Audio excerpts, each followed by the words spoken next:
Let's talk about the other diseases, like dementia. What exactly it is? Can you tell us?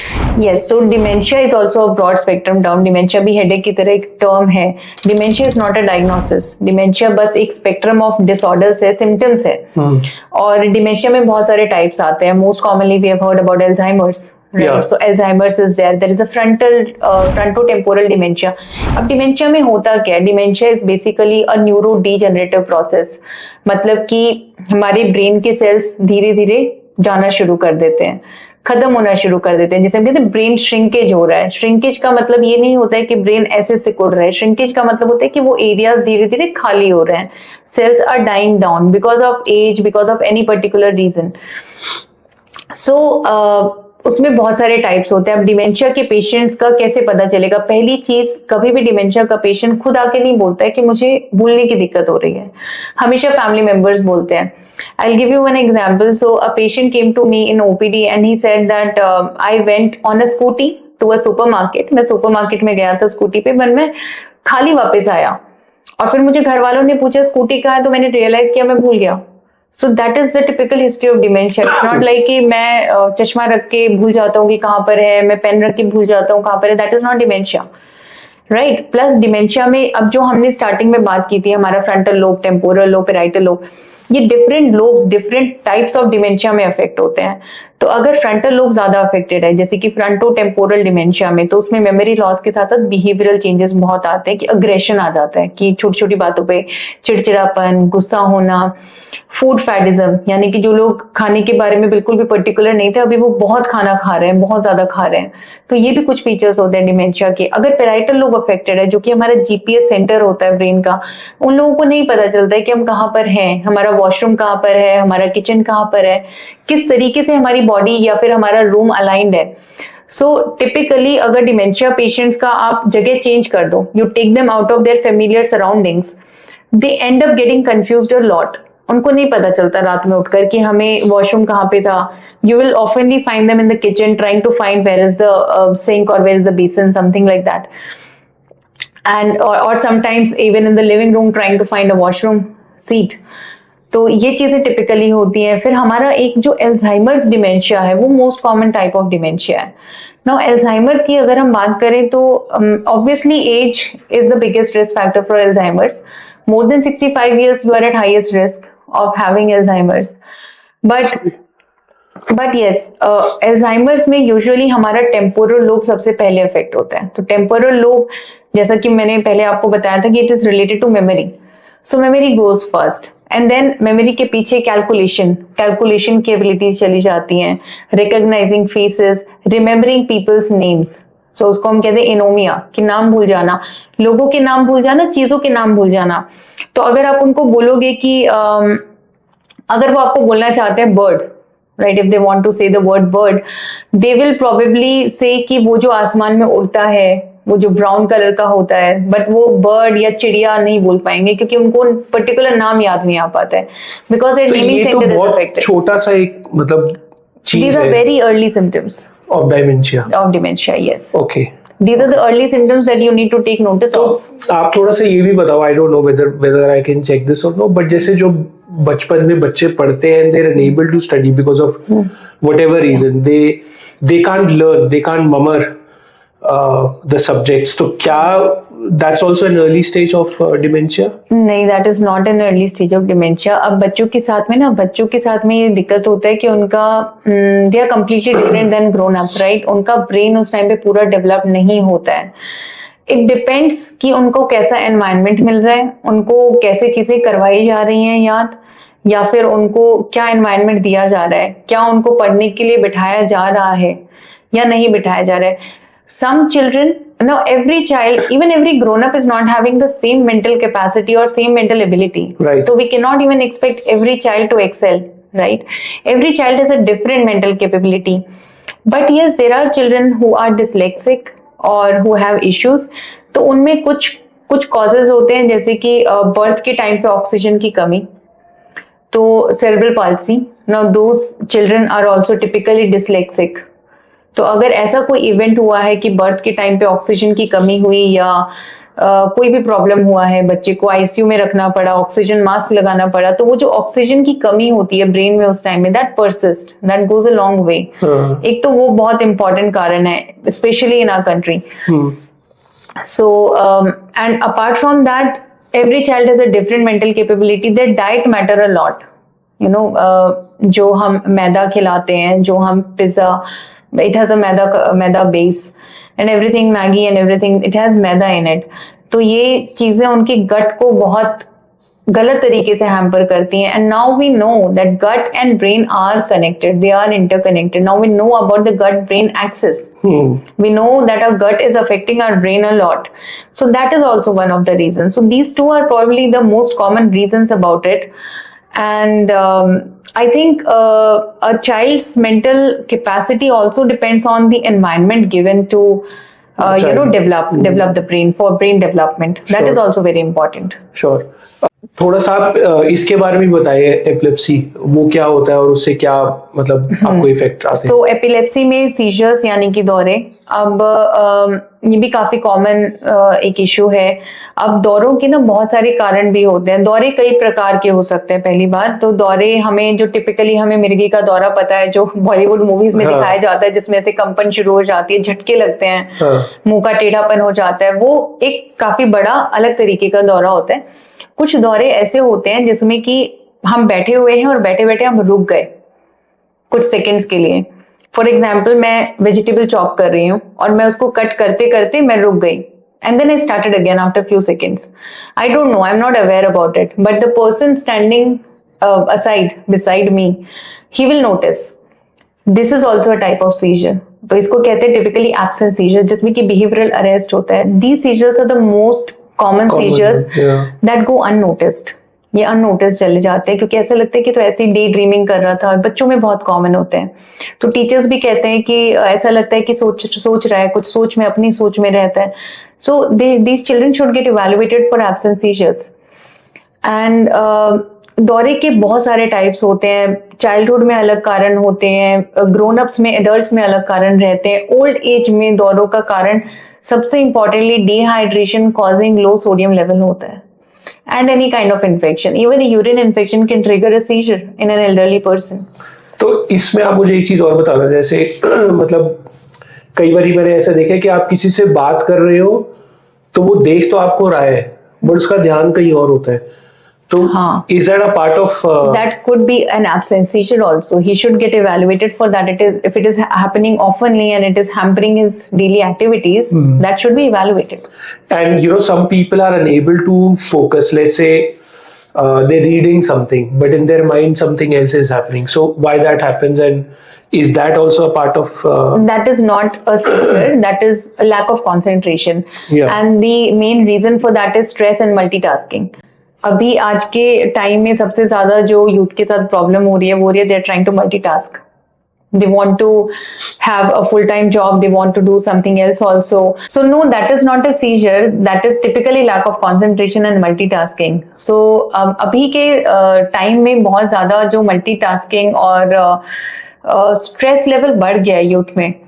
And one of the reason for that is their bad diet and lifestyle. Nobody is exercising. Nobody is taking care of alcohol intake. कि वो नहीं करना है। Smoking affects our brain very adversely. Diet, अगर वो चीजें healthy diet, lifestyle, sleep schedule ठीक नहीं है, अगर आप रात को 2 बजे सो रहे हैं, सुबह जल्दी उठ के जॉब पे जा रहे हैं, आप 2 बजे सो के 12 बजे उठ रहे हैं, you are hampering the brain cycle ना, you are hampering the hormones also, you are not going with the flow of the hormones, right, you are going in an opposite direction of what your body is going to do. So that is what hampers this concentration. For concentration, first rule is avoid distractions. Dr. Sehrawat, I don't know whether it's a myth or it's actually a fact that people say that you should not have cabbage, or if you're having, wash it thoroughly. Because उसमें वो tape warm होता है और वो पकाने पर भी मरता नहीं है and things like that. So how So yes, very good question. And yes, so देखो ये जो दिमाग का कीड़ा है, सबसे पहली बात ये बहुत ही कॉमन इश्यू है. डेली ओपीडी में I get so many patients of this thing only. That's why I wanted to talk about it in my videos also. So ये जो दिमाग का कीड़ा होता है ये सॉइल में होता है. The worm's name is Taenia solium. अब ये सॉइल में होता है तो इसका इंटरमीडिएट होस्ट होता है पिग. मतलब ये पिग के मसल्स में भी सीट हो सकता है, पिग के मसल्स में. एंड सेकेंडली जब भी सॉइल में जो वेजिटेबल्स होती हैं अगर हमने उनको प्रॉपरली वॉश नहीं किया तो उसमें टीनिया सोलियम का एग होता है. The worm is not there but the egg is there. और जब वो एग हमारे इंटेस्टाइन्स में जाता है वहां से ब्लड सप्लाई में जाके it can get seated in any organ. But I don't know why it prefers to get seated in either in the eyes or in the brain or in our muscles, calf muscles. These are the three most common places where it goes. But the thing is कि it is one of the most common causes of seizures in India, infectious causes of seizures in India right now. But आप कह रहे हो कि ऐसा होता है? ऐसा होता है, yes. But ऐसा नहीं है कि गोभी खानी नहीं है और ऐसा भी नहीं है कि सिर्फ पत्ता गोभी से ही होता है. The thing is that it is present in the soil. So you wash the vegetables or you cook the vegetable. अब तो सॉइल वाले तो बहुत सारे वेजिटेबल्स है, प्याज भी है, गाजर भी है, मूली हर भी चीज है, को आलू अच्छे भी से है. क्लीन करके खाना है. बट वो कैबेज में ही ज्यादा क्यों? कैबेज में इसलिए फोकस किया जाता है क्योंकि cabbage has many layers. It is very difficult to clean it. बाकी चीजों में तो इट्स वन लेयर होती है ना, बहुत अच्छे से. पोटैटोस तो बहुत अच्छे से क्लीन हो जाते हैं, राइट. बट कैबेज और अनियंस पोटैटो भी में तो होते हैं. अनियंस में भी तो काफी लेयर्स. अनियन का तो लेयर ऊपर वाला हम उतार देते हैं. Nobody Yeats that outer covering of onions, right. Outer covering के बाद भी जो कवरिंग आता है उसको भी यूजुअली उतारा जाता है. अंदर का प्याज ही खाया जाता है, राइट. Okay. और जो बाहर का कवरिंग होता है उसको usually Indian ladies they clean it off before even placing it anywhere in the kitchen. Secondly cabbage में ना इतनी सारी लेयर्स होती है कि it is quite impossible to get the eggs out of it. You know, आप उसको कितना भी क्लीन कर लो, आप ऐसा नहीं है कोई भी कैबेज का एक एक पत्ता हटा के क्लीन नहीं करेगा, राइट. बट कुकिंग पे भी मरता नहीं है, that is a myth. It gets killed when you boil it. But I will still suggest कि आप वॉश करें वेजिटेबल्स को and then you boil and then eat. या फिर if you are eating in salad you wash it properly. आप बोल रहे हो कि it's very very common. So can you share us what is the number that you get of such patients? Yeah, so I think out of 30, if I say so, 2 or 3 patients out of 30. Even today I will share my experience, today's experience.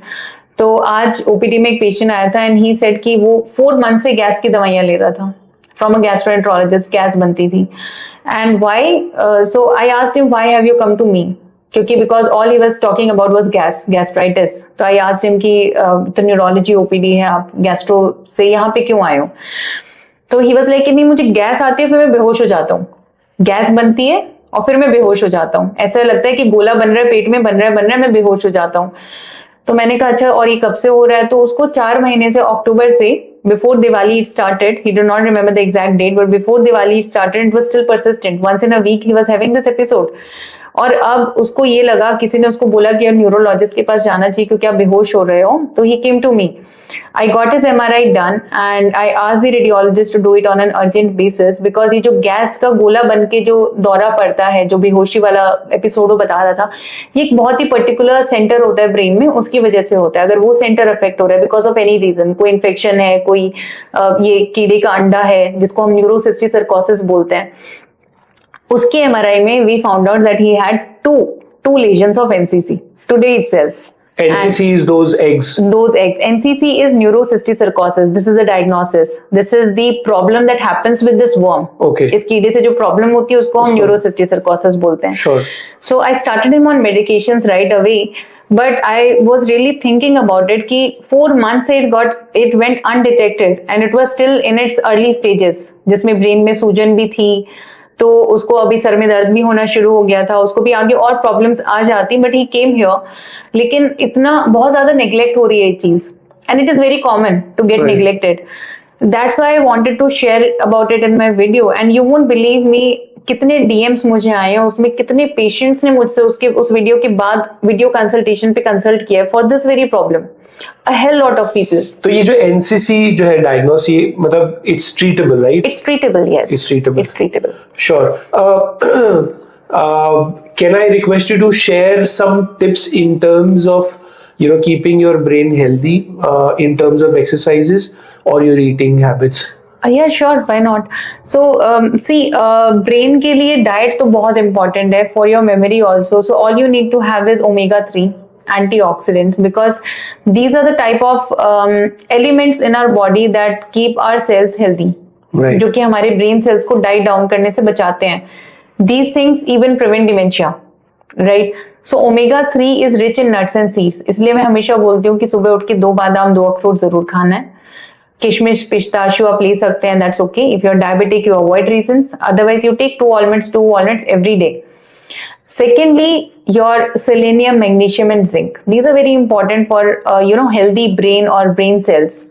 तो ये चीजें green leafy vegetables, banana and apple. If I talk about fruits, so apple is a wholesome fruit. अगर आपको कोई एक fruit खाना है तो that is apple. किसी भी मौसम में खा सकते हो, कुछ उसको ज्यादा आपको उसमें मेहनत नहीं करनी है. You can eat it in any place.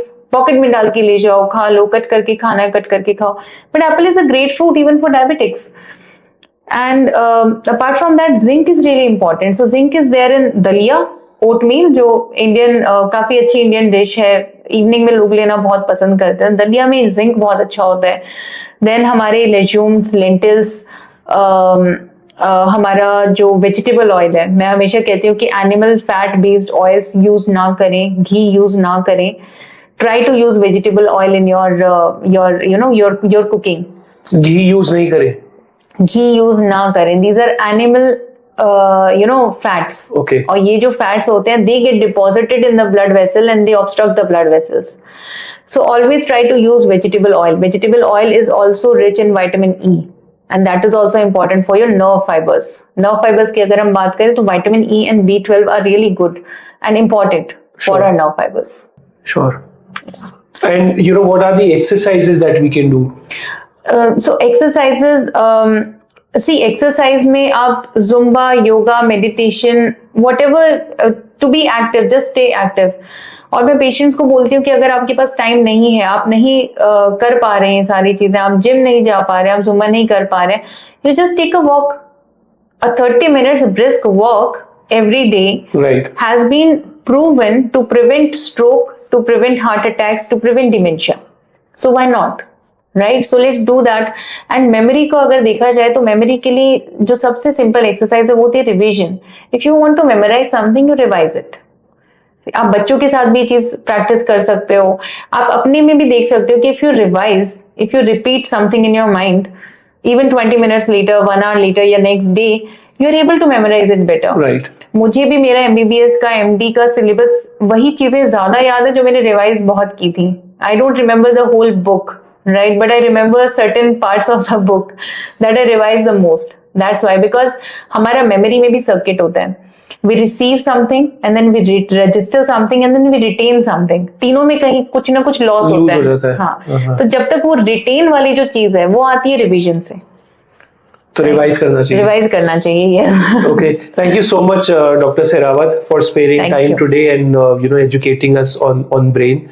Although time थोड़ा सा कम मिला, but I think इतने से हम काम चला लेंगे. Yes, little bit of time crunch, but I would like to be here another time also. Sure. To talk about more things. There are so many things to talk about in neurology. Of course, it's a very vast topic. Yes, but thank you for having me here, and I love talking about these things. And I think I hope that these things help people out. Absolutely. Thank you so much for joining us today. Thank you.